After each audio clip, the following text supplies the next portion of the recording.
L'organisation du chantier d'ensilage commence par la propreté des silos avant l'ensilage.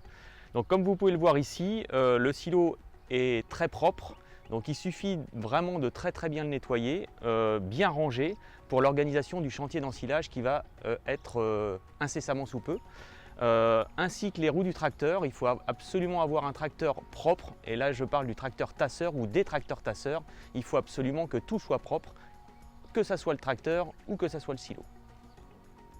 Lorsque l'ensilage est réalisé, il est important d'avoir un silo propre et un dessilage propre. Et il faut absolument que tous les chemins d'accès soient évidemment très propres jusqu'à l'eau.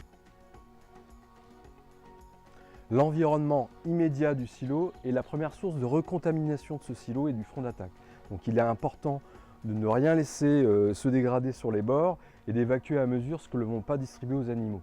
Et ensuite, il est aussi important au niveau du front d'attaque de garder ce front d'attaque propre sans avoir de matériaux ou de fourrage qui va rester à l'air, dessillé et qui risque lui de reprendre rapidement en fermentation.